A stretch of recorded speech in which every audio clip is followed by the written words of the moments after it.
Well, I got a lot of stuff I could talk about, but we also have a lot of fans online. Oh, I cool. know are dying to ask you questions. Love it, So, love it. Nikita, what do you got over there?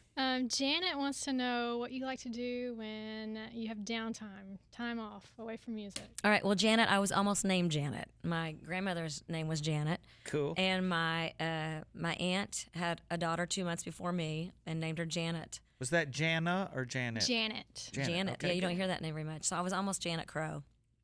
Anyway, I like to do normal things. If we're not on the road, we don't travel. We travel enough. We like to be at home and do normal things. I like to get together with my friends. I like to go to movies. I like to ride my horses. I try to do that at least 3 times a week because it just is, for me, a spiritual experience. I still am a person that likes to play music. I like to sit around with my guitar and play music with my friends. Luckily, I live in Nashville where everybody I know plays the guitar and sings. But I like to do really normal things, And drink beer and watch the kids on I the like slip and to slide. I like to drink beer at night every single night. It's funny. Every night after we eat dinner, we eat at like 5:30 or 6 every night. My kids ride their bikes down the driveway. I have my Miller Lite. We go out into the cul-de-sac, and sometimes I run into Barbara Mandrell, and I've always got my beer out there, and that's what life is. So it's great. Yeah, I good love stuff. that. Yeah. Greg, he has a question, and it's kind of a hard question because it's like, what's your favorite kid? But Oh gosh, no, yeah, I that's know. not it though. But he wants to know what your favorite album or song is of yours. His mine. is Oh, gosh, Globe that's Sessions and Come On, Come On.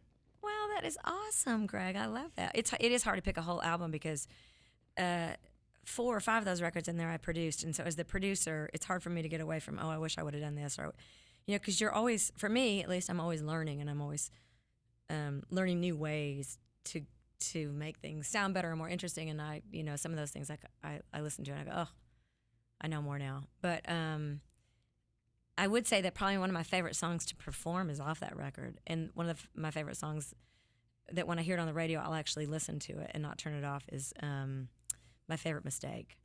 And it was just one of those songs that was easy, and it sounded like it sounded like it was a song that had been around for a long time. So I went up calling my publisher, and I called a whole bunch of other artists that I knew and said, Did not steal this I from. know. I was like, am I going to get sued? Who has already written this song? And nobody had. So that's always a good sign. My favorite record actually right now is the one I'm getting ready to put out. And the reason is that I feel like the songwriting on it is just, I did co-write a lot on it, and I haven't done that before. I've really just only co-written with a couple of people, and I'm proud of it because I just think there's some stuff on there I would never have gotten at had I not written with some people. And that makes me feel good. After doing it for so long, it makes me feel good to hear myself writing songs I think are better than the songs I wrote 20 years ago.